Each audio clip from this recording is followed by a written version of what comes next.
네, 오늘 국립현충원에서 박근혜 대통령 참석한 가운데 다양한 행사가 열렸습니다. 애국가도 부르고 시낭송도 있는 현충일 행사였는데요. 어떤 장면인지 대통령의 메시지 듣는 것으로 시작합니다. 북한 핵은 중대한 도발이자 민족의 화합과 통일을 가로막는 가장 큰 걸림돌입니다. 정부는 북한이 비핵화의 길을 선택하고 대화의 장으로 나올 때까지 대북 억제 능력을 강화해 나갈 것이며 도발 시에는 주저없이 단호하게 응징하여 우리 국민의 생명과 안전을 반드시 지켜낼 것입니다. 네, 동아일보 출판국 편집위원입니다. 이정훈 의원. 자, 지금 대통령 말씀 중에 북한이 도발하면 주저없이 단호하게 응징하겠다고 했습니다. 네. 역시 우리 준비되어 있는 거죠?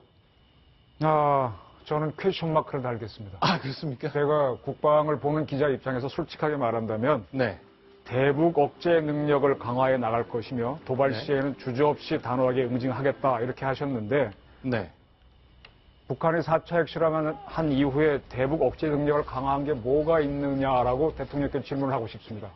네. 가장 구체적인 게 사드 배치인데 그게 이루어지지 않았기 때문에 조금은 아직은 말로만이다 이렇게 네. 판단해야 될 것 같습니다. 자, 대통령이 얘기했습니다. 주저함 없이 도발에 응징하겠다고 했습니다. 자, 오늘 있었던 건 우리가 이제 이런 행사 엄숙함 속에 진행되어야 합니다만 많은 사람의 관심을 위해서겠죠. 많은 유명 인사들이 등장하고 있습니다. 자, 이승기 씨가 애국가를 제창했다고 하고요. 자, 국립현충원 상황 얘기를 좀 들어보겠습니다. 자, 연결 변호사. 이승기 씨가 현역 군인이라 그런 건가요? 예, 현역 군인이고요. 지금 네. 다른 데도 아니고 특전사령부였죠. 가운데 이승기 씨가 보이고 있는데요. 해군과 또 특전사령부 대표로서 나왔고 워낙 가수니까. 네. 근데 중요한 거는 지난 4월에는 벌써 730m 상공에서의 낙하산 강화 훈련도 해서 저렇게 그냥 노래를 그냥 부르는 게 아니고요. 정말 당당한 특전사의 일원으로서 노래를 불렀습니다. 애국가를 제창을 했습니다. 자, 그러면 이렇게 애국가 제창 가운데 있는 이승기 씨의 모습 드라마 안에서만 봤었는데 이제 늠름해진 모습 봤습니다. 탤런트 이서진 씨는 또 무궁화라는 시를 낭송했군요. 그 장면 역시 보겠습니다. 동작구 그래요. 국립현충원입니다. 불멸이시여 사무치게 그리운 조국의 충원이시여 오늘의 이 행복 그건 당신들이 피 흘리며 방방곡곡에 무궁화를 심어준 덕분입니다. 당신의 이름은 단 하루도 우리의 뇌리에서 잊혀진 적이 없습니다. 자, 심규선 대기자께 좀 질문 드릴게요. 네. 이제 행사의 연성화라고 봐야 되나요? 예전에 굉장히 엄숙함 같은 게 압도했던 것이 우리의 현충일 행사인데 오늘은 좀 최근 들어서 많이 부드러워졌군요. 저는 뭐 나쁘지 않다고 보고요. 네. 다만 아까 조금 전에 나왔지만 대통령 발언 있잖아요. 네. 그게 굉장히 엄숙했거든요. 네.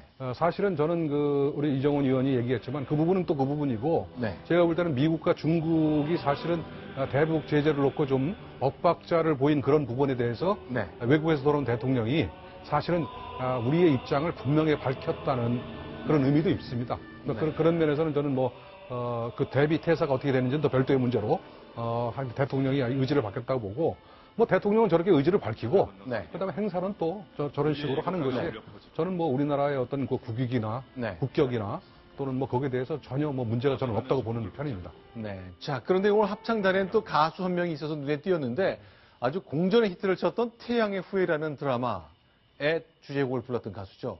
거미입니다. 가수 거미는 지금 나오는 것은 이제 태양의 후예 주제곡으로 쓰였던 유아마 에브리띵입니다. 저 노래는 송중기 씨가 직접 팬미팅 할 때도 불렀을 정도로 유명한 노래인데요. 그 거미가 오늘 현충원 행사에도 나왔습니다. 거기서 태양의 후예 저 노래를 부른 건 아니고 네. 역사 어린이 합창단, 스칼라 합창단, 세대별 연합 합창단과 함께 우리는 그대들을 기억합니다라는 노래를 합창했습니다. 자, 이렇게 이제 이런 다양한 형식을 갖추고 조국을 위해서 목숨을 바친 우리의 앞서간 어른들에 대한 넋을 기린 오늘 하루였습니다. 61번째 현충일 행사 거쳤는데 박근혜 대통령의 지지율이 조금 떨어지는 추세에 있다가 다시 좀 오름세 보이는데 역시 순방 효과라고 봐야 될까요? 이정훈이 어떻습니까?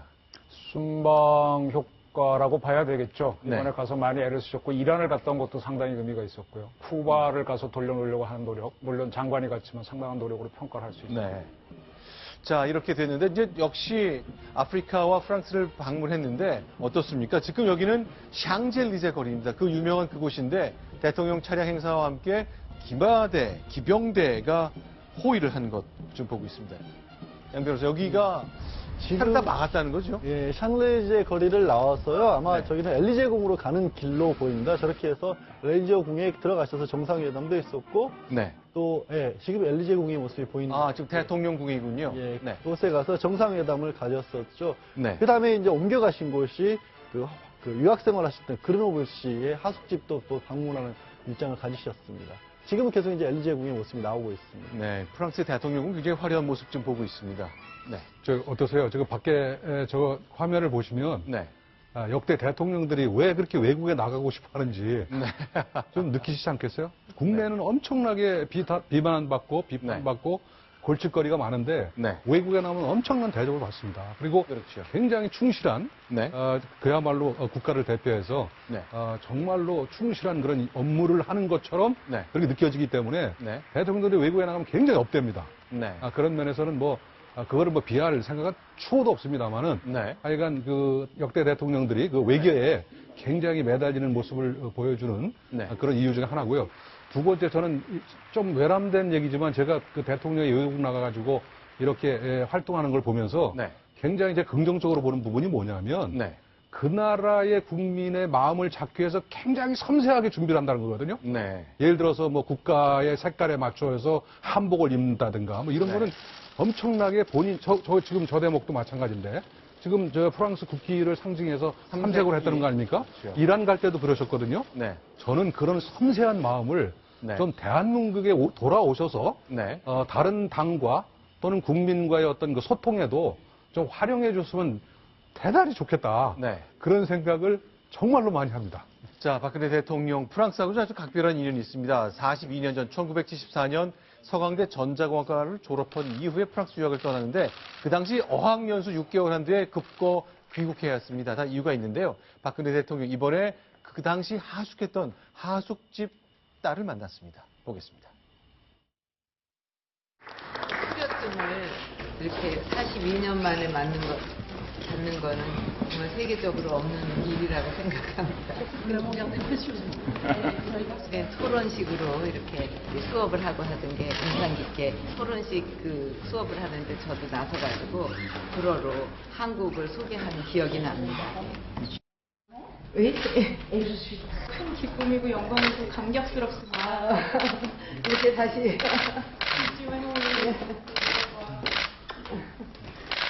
다른 가족분들은 안녕하세요. 언니는 잘 지내고요. 어머니는 10년 전에 돌아가셨습니다. 자, 파리에서 남쪽으로 내려가면 알프스 산이 보이는 작은 도시가 있죠. 그르노블인데 그곳에서 유학했을 당시에 하숙집 사람들을 만났군요. 네. 정리현. 다 좋습니다. 저는 좀 박 대통령한테 부탁을 좀 드리고 싶은데요. 네. 지금 박 대통령이 프랑스 가시기 전에 프랑스에서 나온 세계적인 뉴스가 뭐였는가 하면 네. 올란드 대통령하고 메르켈 독일 총리하고 베르동에서 만나서 네. 1차 대전 때 양쪽에서 한 격전을 벌여서 한 30만이 죽었거든요. 네. 거기를 공동 헌화한 사건이었습니다. 네. 지금 유럽의 평화는 독일과 프랑스가 항상 전쟁을 해왔는데 나폴레옹이 쳐들어가고 히틀러가 쳐들어가고 비스마르크가 쳐들어가고 그런 식이었는데 네. 그거를 합의하는 것이 유럽의 평화거든요. 네. 그래서 그것이 기반으로 나토가 물론 그 전에 미국하고 영국이 나토를 만듭니다만 나토가 더 확실하게 구성돼 갖고 어떤 하나의 체제가 완성되는데 네.